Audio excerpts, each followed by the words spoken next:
ইউরোপীয় দেশগুলোর সেনাবাহিনীকে সন্ত্রাসী গোষ্ঠী মনে করে ইরান। ইউরোপীয় ইউনিয়নের যে দেশগুলোর সেনাবাহিনী ইসলামী বিপ্লবী গার্ড বাহিনীকে আইআরজিসি জোটের সন্ত্রাসী সংগঠনের তালিকায় অন্তর্ভুক্ত করেছে, ইরান তাদের সেনাবাহিনীকে সন্ত্রাসী গোষ্ঠী হিসেবে বিবেচনা করে বলে দেশটির পার্লামেন্টের স্পিকার রবিবার জানিয়েছেন। ইউরোপীয় ইউনিয়ন বৃহস্পতিবার ইরানের নেতৃত্বের প্রতি তার অবস্থানে একটি প্রতীকী পরিবর্তন আনে, যখন ১৯৭৯ সালে ইসলামী প্রজাতন্ত্র প্রতিষ্ঠার পর সবচেয়ে রক্তক্ষয়ী বিক্ষোভ দমনের ঘটনার পর ইসলামী বিপ্লবী গার্ড বাহিনীকে সন্ত্রাসী সংগঠন হিসেবে ঘোষণা করা হয়।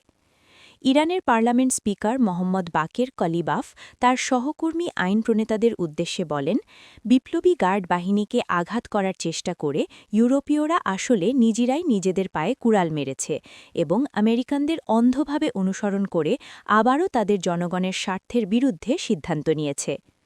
বক্তৃতার সময় আইন প্রণেতারা অভিজাত এই বাহিনীর প্রতি সমর্থন জানিয়ে বিপ্লবী গার্ড বাহিনীর পোশাক পরেছিলেন।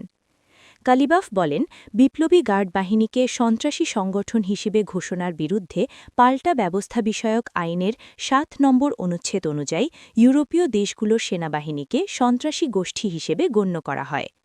তিনি আরও জানান, জাতীয় নিরাপত্তা বিষয়ক সংসদীয় কমিশন ইউরোপীয় ইউনিয়নের দেশগুলোর সামরিক অ্যাটাশেদের বহিষ্কারের বিষয়টি বিবেচনা করবে এবং এ বিষয়ে পররাষ্ট্র মন্ত্রণালয়ের সঙ্গে যোগাযোগ অব্যাহত রাখবে।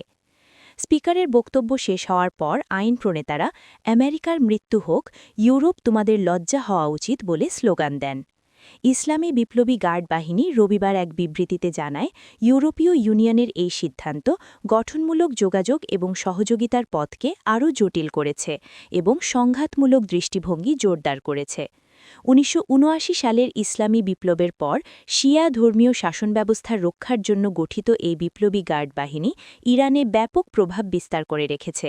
তারা অর্থনীতির বড় অংশ এবং সশস্ত্র বাহিনীর গুরুত্বপূর্ণ নিয়ন্ত্রণ ধরে রেখেছে।